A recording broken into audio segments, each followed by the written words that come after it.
Na msikilizaji, katika gumzo hii leo tunaangazia namna ambavyo Afrika Kusini inafanya jitihada za kujaribu kurekebisha uhusiano wake na Marekani baada ya mvutano wa kidiplomasia unaoendelea kati ya serikali ya Rais Cyril Ramaphosa na Rais Donald Trump. Kuendelea kudorora kwa mahusiano ya kidiplomasia ya nchi hiyo kumeibua wasiwasi wapi juu ya hatma ya wanachama wa Afrika Kusini katika mpango wa kibiashara kati ya Marekani na nchi nyingi za Afrika ujulikanao kama AGOA. Kupitia mpango huu, nchi nyingi za Afrika zimenufaika kwa kuruhusiwa kupeleka bidhaa zao nchini Marekani bila kutozwa ushuru wa forodha. Katika kuangazia madhara sasa ya kiuchumi kwa ujumla kwa Afrika ya Kusini kutokana na mvutano wake huu na Marekani, nimezungumza na mhadhiri na mchambuzi wa masuala ya kiuchumi kutoka Chuo Kikuu cha Ushirika cha Moshi, Dr. Beatrice Kimaro, na mwandishi wa habari na mchambuzi wa masuala ya kiuchumi na kisiasa Nixon Katembo aliyopo jijini Johannesburg, Afrika Kusini. Ninaweza kusema kwamba ninashangazwa, lakini pia ninaweza nikasema kwamba uhusiano uliopo kati ya Marekani na Afrika Kusini umekabiliwa na changamoto kadhaa katika kipindi cha hivi karibuni, na mvutano huu umetokana na masuala ya kidiplomasia. Lakini jambo lingine ambalo linaleta sintofahamu hizi, tutakumbuka wote Afrika Kusini ni miongoni mwa nchi zinazojenga jumuiya ile ya BRICS, na mataifa haya yanayounda BRICS kwa mfano kama China na Urusi ni mataifa ambayo kwa nchi kama Marekani ni mpinzani wake mkubwa sana, hususan kwenye masuala ya kiuchumi. Kwa hiyo kwa sababu hizo unaanza kuona kabisa kwamba inaleta sintofahamu, lakini inapelekea pia mahusiano yao ya kibiashara yaweze kuzoofika, kwa sababu wote tunafahamu kwamba kuna uhusiano unaoendelea kati ya Afrika Kusini na Marekani kwa maana ya mpango ule au sheria ile ya AGOA. Naam, labda tutarudi hapo kwenye AGOA.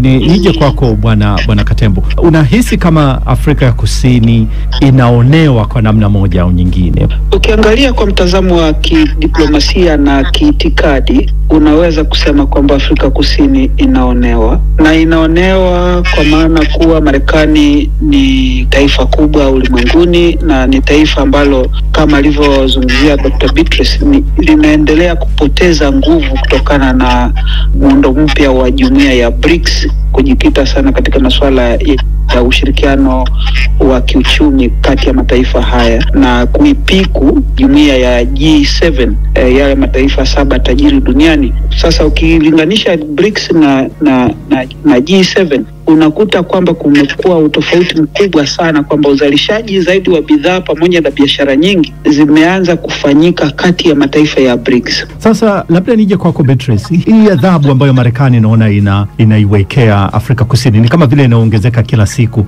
na sasa kuna hatari ya Afrika Kusini kuondolewa katika mpango huo wa AGOA. Mwanzoni ulidokeza namna ambavyo Afrika Kusini imenufaika kibiashara na mpango huo. Unadhani Marekani ikaiondoa Afrika Kusini katika mpango huo, Afrika Kusini itaathirika kwa kiasi gani? Ni kweli kabisa kwamba Afrika Kusini itaathirika, kwa sababu Afrika Kusini imefaidika sana na mauzo ya bidhaa mbalimbali ikiwemo magari yenyewe, lakini pia zinauza bidhaa za plastiki, tunaita bidhaa za viwandani, pamoja na kemikali kama mvinyo. Ambapo una soko kubwa sana kule Marekani, na ulipata faida kubwa kupitia mpango wa AGOA kwa sababu waliuza bila kulipa ushuru. Na kama tunavyojua ile sheria ya AGOA inaruhusu bidhaa zinazotoka nchi zinazotoka Afrika chini ya jangwa la Sahara kuuza Marekani bila ushuru wa forodha. Lakini kwa hali hii inayoendelea, maana yake ni kwamba Afrika Kusini itaathirika kwa namna moja ama nyingine. Lakini sio tu Afrika Kusini itaathirika, hali kadhalika hata Marekani itaathirika, kwa sababu Marekani pia ni muuzaji wa bidhaa mbalimbali nchini Afrika Kusini. Lakini pia kupitia mpango huu wa AGOA Marekani imenufaika sana.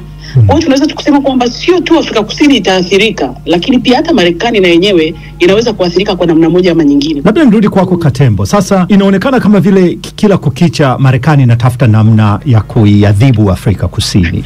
Kuna chochote ambacho Afrika Kusini inaweza ikakifanya angalau ikapunguza hii hasira au mihemko hii ya Marekani? Ukilinganisha na watawala kule Marekani chini ya Donald Trump, mihemko hii itaendelea wakati pale muhula wake utakapomalizika, kwa maana ni watu ambao wana siasa za mrengo wa kulia ambazo zina uonevu mwingi sana dhidi ya mataifa madogo madogo. Si Marekani, si Afrika Kusini peke yake. Ukiangalia vile anavyotaka kujilimbikizia visiwa vya Greenland kutoka kwa Denmark. Hii inaonyesha ishara kwamba kidogo siasa za Marekani zimebadilika. Lakini kurudi kujibu swali lako moja kwa moja ni kwamba sidhani kwamba kutakuwa na mabadiliko yoyote hadi pale Afrika Kusini pengine itakaposalimu amri, na kwa mtazamo wa hali iliyopo kwa sasa, Afrika Kusini si nchi ambayo itaweza kusalimu amri kwa Marekani, kwa sababu inajua kwamba inaweza ikapata masoko mbadala kutoka Marekani, na hivi Marekani kuweza kupoteza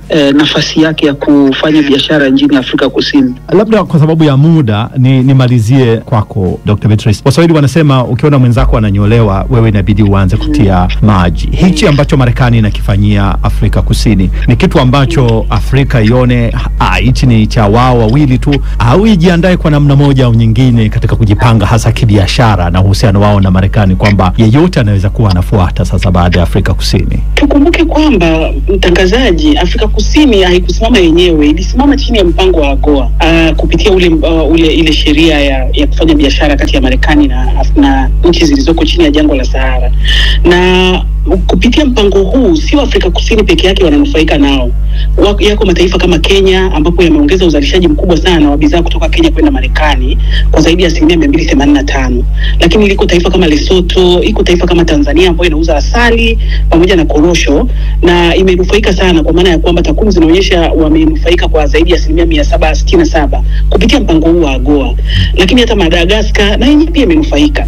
Kwa hiyo tunapoona Afrika Kusini wanakumbwa na changamoto hii, haimaanishi kwamba na sisi tutakuwa tuko salama. La hasha, kwa sababu Afrika Kusini ni miongoni mwa kiungo muhimu sana kwenye nchi zinazounda jumuiya hii ya AGOA, kwenye nchi zilizoko chini ya jangwa la Sahara. Maana yake ni kwamba ni wakati sasa ambapo haya mataifa ya Afrika yanatakiwa kuungana na kuona namna gani yanaweza kushirikiana. Dr. Beatrice, Waswahili wanasema ukiona mwenzako ananyolewa wewe inabidi uanze kutia maji. Hichi ambacho Marekani inakifanyia Afrika Kusini ni kitu ambacho Afrika ione hichi ni cha wao wawili tu, au ijiandae kwa namna moja au nyingine katika kujipanga hasa kibiashara na uhusiano wao na Marekani, kwamba yeyote anaweza kuwa anafuata sasa baada ya Afrika Kusini? Tukumbuke kwamba mtangazaji, Afrika Kusini haikusimama yenyewe, ilisimama chini ya mpango wa AGOA kupitia ile sheria ya kufanya biashara kati ya Marekani na nchi zilizoko chini ya jangwa la Sahara. Na kupitia mpango huu sio Afrika Kusini peke yake wananufaika nao. Yako mataifa kama Kenya ambapo yameongeza uzalishaji mkubwa sana wa bidhaa kutoka Kenya kwenda Marekani kwa zaidi ya 285. Lakini liko taifa kama Lesotho, iko taifa kama Tanzania ambayo inauza asali pamoja na korosho na imenufaika sana, kwa maana ya kwamba takwimu zinaonyesha wamenufaika kwa zaidi ya 767 kupitia mpango huu wa AGOA. Lakini hata Madagascar na yenyewe pia imenufaika. Kwa hiyo tunapoona Afrika Kusini wanakumbwa na changamoto hii, haimaanishi kwamba na sisi tutakuwa tuko salama. La hasha, kwa sababu Afrika Kusini ni miongoni mwa kiungo muhimu sana kwenye nchi zinazounda jumuiya hii ya AGOA, kwenye nchi zilizoko chini ya jangwa la Sahara. Maana yake ni kwamba ni wakati sasa ambapo haya mataifa ya Afrika yanatakiwa kuungana na kuona namna gani yanaweza kushirikiana. Naam, ni Dr. Beatrice Kimaro huyo, mhadhiri kutoka Chuo Kikuu cha Ushirika Moshi, akikamilisha gumzo nililofanya naye pamoja na mwandishi wa habari na mchambuzi wa masuala ya kimataifa Nixon Katembo kutoka Johannesburg.